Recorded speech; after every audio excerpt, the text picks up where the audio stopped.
If you've been married for 40 years and still find yourself unsure about how or where to touch your wife, you're definitely not alone. A lot of men in their 60s, 70s, even into their 80s are in the same boat. It's not because they don't care, and it's certainly not because they're not trying. The truth is, no one ever really explained what a woman's body truly needs, especially as the years go by and both of you grow older. I'm Dr. Mohit Kara. I'm a urologist and a professor, and I've spent more than 30 years helping men better understand sexual health, intimacy, and the changes that come with aging. I've worked with thousands of couples, many who thought their best days were behind them until they discovered what I'm going to share with you today. Now, here's something that might surprise you. According to some new research, the spots most men are taught to focus on, like the clitoris, may not actually be at the top of the list anymore. And even more important, there are certain areas women often wish you wouldn't touch at all. Not because they dislike being touched, but because those places can feel too sensitive or even uncomfortable, especially as they get older. In this video, I'm going to walk you through 3 areas where women over 50 usually want to be touched and 3 areas they generally don't. Even more than that, I'll show you how knowing this can help you rebuild trust, create connection, and even bring back that sense of excitement in the bedroom no matter how long it's been. Stick with me because later on I'll also reveal the most misunderstood spot of all, the one a lot of men assume is a turn-on, but that many women quietly dread. You definitely won't want to miss that. Now, before we jump in, if this topic is important to you and you'd like more honest, research-backed advice about intimacy, aging, and connection, go ahead and subscribe to the channel and tap the little bell so you don't miss future episodes. And if you find what we talk about helpful, type 1 in the comments. If not, type 0. Your feedback helps me improve these videos to better support you. Alright, let's get into what you came here for. Based on the latest research, which involved hundreds of women, especially those in midlife and beyond, we now have a clearer understanding of where women actually enjoy being touched. And it's not just about physical contact. It's about touching in ways that feel safe, welcome, and deeply connecting. So let's start with the first of the 3 places women often want to be touched, and why it matters more than you might think, especially as you both grow older. The first is the entrance of the vagina. This might come as a surprise to many men, but for a great number of women, especially as they age, the entrance of the vagina is one of the most emotionally and physically responsive parts of the body. It's not about deep penetration or intense movement. It's about being present, being patient, and offering a gentle touch to a place that holds both vulnerability and trust. Over the years, I've heard from many women who've said that when this area is touched with care, it makes them feel truly seen, safe, and desired more than any other kind of touch. It's the doorway both in a physical and emotional sense where real connection can begin. And for women in their 60s or 70s, whose bodies have changed over time, maybe through childbirth, menopause, or medical procedures, this part of their body carries a lot of emotional memory. If touched too quickly or too forcefully, it can feel invasive. But when approached with warmth, patience, and attention, it can spark a very deep sense of intimacy. Rather than seeing this area as a way to something else, try thinking of it as a place that deserves attention all on its own. Using soft, circular motions, a gentle palm or finger, maybe combined with eye contact or even a tender word, can make the moment feel special instead of routine. Many men assume that passion has to be fast or urgent. But what women often want, especially as they get older, is a slower kind of closeness that says, "I'm right here with you. I'm not in a hurry." It's not so much about technique. It's about the feeling behind the touch. And when you take your time here, that moment can feel like a true invitation, not an expectation. That small shift can make a world of difference. And here's something even more surprising. The next place women tend to enjoy being touched is one that most men never even consider, but it holds an incredible amount of sensation. Let's talk about that now. The second area is the skin around the urethral opening. This one is often completely overlooked, not because anyone means to ignore it, but simply because most people don't realize how important it can be. The area right around the urethral opening just above the entrance of the vagina and just below the clitoris is a small and very delicate spot. It's far more sensitive than many men imagine. It's rarely talked about, even in medical settings. But I've heard from so many women that this little area can bring a kind of quiet but powerful sensation. I remember one woman in her late 60s who told me with a gentle smile, "It's not a place I would have ever thought to mention, but when my husband touches me there, softly and patiently, it feels like electricity. Not fireworks, but like a soft current that stays with me." That stuck with me, and I've heard similar words from many women since. This spot responds best to a very light, almost feather-like touch. It's not about pressure or rubbing.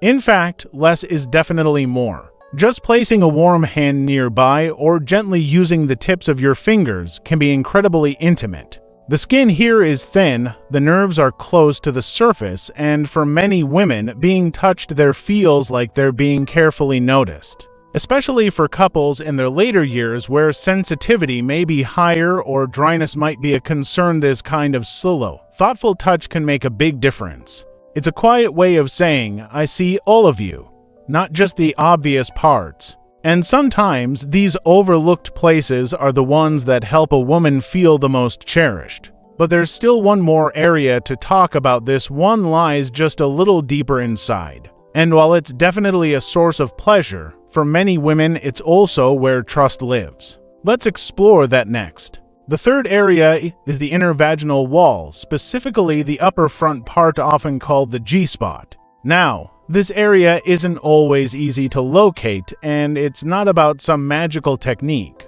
But when it's approached gently and with care, it can create a kind of closeness that's both physical and deeply emotional. This inner spot, just an inch or two inside the vagina, angled slightly upward toward the belly, isn't only about physical feeling. For many women, especially those in long-term relationships, it's also about trust. Being touched there with intention and sensitivity can bring a sense of being truly understood and cared for. I remember a couple in their 70s who came to see me. They were worried they had lost that special connection. When we spoke about their physical relationship, the wife gently admitted that she had never really enjoyed fast or deep movements. What she truly longed for, she said, was slow, steady pressure on that inner wall, the kind that made her feel safe and known. "It's not like fireworks," she told me. "It's more like a warm wave that starts small and fills the whole room." That moment really stayed with me. This part of the vaginal wall responds best to a calm, rhythmic kind of touch, not thrusting or rushing. It's not about reaching a goal, but about creating a shared experience of presence. For couples who are aging and who may be dealing with physical limitations or health concerns, this type of intimacy often feels even more meaningful. It's a way of saying, "I know your body now, and I'm still learning it with love." Men often ask me, "How do I know if I'm doing it right?" And I always give the same answer. You'll know by how she breathes, how her body softens, how she leans in instead of pulling away.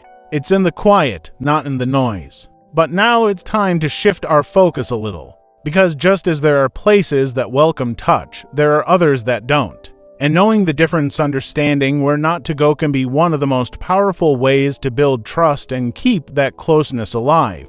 Let's talk about that now. We've just gone over the areas that help women feel safe, connected, and emotionally close. But it's just as important to talk about the places that don't feel good, those areas that might bring discomfort, tension, or even emotional pain if touched in the wrong way or at the wrong time. And here's the thing, these spots often aren't what you'd expect. In fact, some of them are areas men assume are always okay to touch. But the truth is, as women age and their bodies change, things can feel different. So learning what to avoid can actually bring you closer than ever before. Let's start with the first area, the anus. This is one of the most misunderstood and often misjudged parts of the body when it comes to intimacy. You may have seen things in the media or heard people talk about it like it's just another pleasurable area. But for many women, especially those over 50, that's not how it feels at all. Recent research shows that the anus is actually the #1 place women said they didn't want to be touched. And it's not just about physical discomfort. It goes much deeper. There are emotional, psychological, and very personal reasons behind it. Over the years, I've spoken with many women who said that any unexpected or uninvited touch in that area didn't make them feel excited, it made them feel anxious. For some, it brought up feelings of shame or unease, especially if they hadn't had the chance to talk about it with their partner first. And for others, particularly those who've been through medical issues or personal trauma, this area became more about protection than pleasure. One woman in her late 60s said to me, "It's not that I don't love my husband. I just wish he would ask or notice when my body pulls away instead of assuming I'm okay with it." That kind of quiet honesty is something many women wish they could share without worrying about hurting their partner's feelings. And here's the simple but powerful truth: respect. If you're not sure, ask. Ask gently and without pressure. And if the answer is no, honor it completely and without hesitation. Real intimacy isn't about pushing boundaries. It's about honoring them. And here's what I've seen over and over again: when a woman feels truly safe from unwanted touch, she's far more likely to open up in ways that might surprise you. That kind of trust can change everything. But there's another spot that made the list, one that catches a lot of men by surprise. It's a place we often associate with emotional connection and depth, but for some women, it's exactly where things start to shut down. Let's talk about that next: the cervix. This one tends to really surprise men. The cervix is often misunderstood. Some even imagine it as a place of deep, intense pleasure. But for many women, especially those over 50, that just isn't the case. In fact, in the same study I mentioned earlier, the cervix was one of the most commonly mentioned areas women said they wished their partner would avoid. Here's what most people don't realize: the cervix is not a place where deeper means better. It's a very sensitive, protective part of the body at the very end of the vaginal canal. And when it's touched too roughly or without warning, it can feel uncomfortable or even painful. For women who've gone through menopause, had children, or dealt with gynecological issues, this sensitivity can become even stronger. One woman in her early 70s told me that every time her husband tried to reach as far as possible, she braced herself, not because she was afraid, but because she was expecting discomfort. She didn't know how to say it without hurting his feelings. She didn't want to knock his confidence, but she quietly wished he understood that it didn't feel good. This is where listening matters more than anything else. Slowing down, moving more gently, asking things like, "Does this feel okay?" These little things can make a huge difference. For many women, what they're hoping for isn't more intensity, it's more attentiveness. If you're in your 60s or 70s and trying to reconnect with your partner, understanding where not to go can be just as important as knowing where to touch. And when you honor those boundaries, something else opens up: emotional safety, real trust, and a much deeper connection. Now, the next place might really surprise you. It's an area that many men reach for without even thinking. And for years, we've all heard it described as one of the most erotic zones on a woman's body. But for some women, especially those over 50, it's become too much. Let's talk about the nipples. This one catches a lot of people off guard. Yes, for many women, the nipples can still be a source of pleasure. But what most folks don't often hear, especially when it comes to women in their 50s, 60s, and beyond, is that this area can also become more uncomfortable than enjoyable. Hormonal changes, especially after menopause, can make the breast tissue far more sensitive. What once felt exciting or arousing can now feel overwhelming or even painful when touched too quickly or without warning.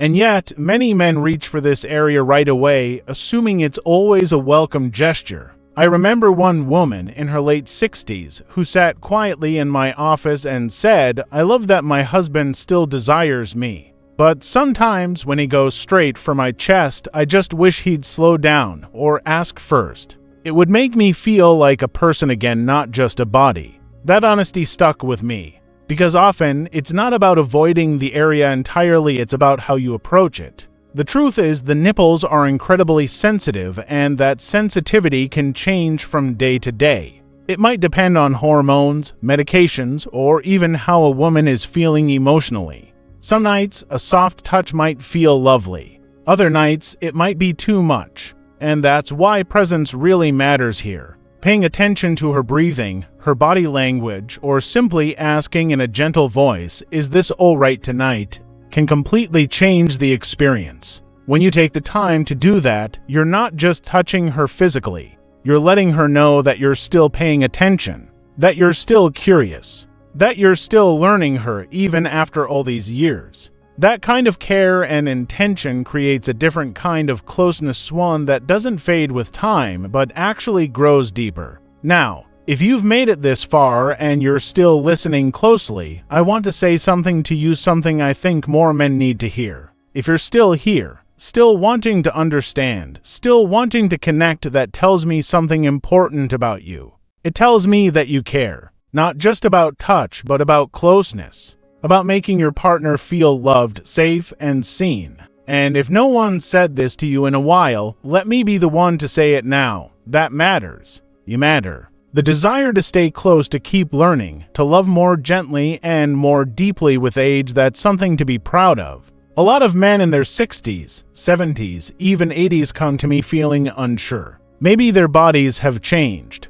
Maybe physical closeness hasn't happened in a long time. Maybe they're afraid that what used to work no longer does, and they don't know how to begin again. But here's what I tell them, and what I want to tell you right now.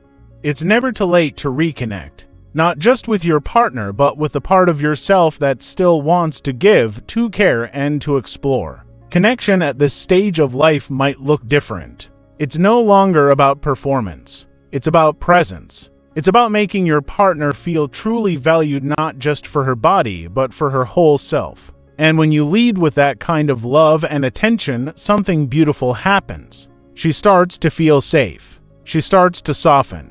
The trust comes back. And from that trust, real intimacy can grow again. So don't give up.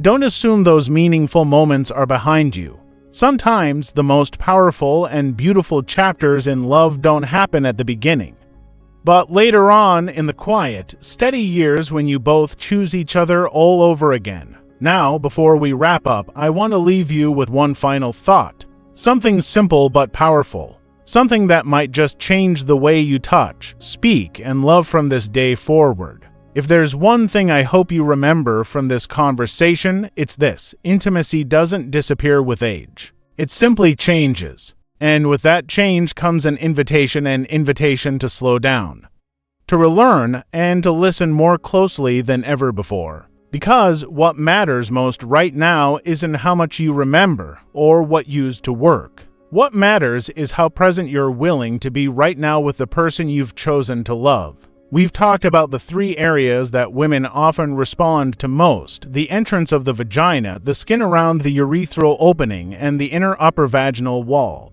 When these places are touched with tenderness and care, they can unlock a kind of connection you may not have felt in years. We've also looked at the 3 areas many women wish their partners would avoid: the anus, the cervix, and sometimes the nipples. Not because they don't love or trust you, but because their bodies are asking for something different now. Something softer, something more thoughtful. And maybe, just maybe, this part of life isn't about going back to what once was. Maybe it's about creating something new. A different kind of intimacy, not based on urgency, but on understanding. Not on routine, but on rediscovery. I've seen this shift happen in so many couples. That beautiful moment when one partner chooses to truly listen and everything starts to change. It's quiet, it's tender, and it's real. So if you're still longing for closeness, if you still want her to lean in a little more, to trust you a little deeper, just remember this: it starts not with your hands but with your attention, with your willingness to ask, to learn, and to care in a way that touches not just her body but her heart. And that kind of touch, that's the kind that lasts.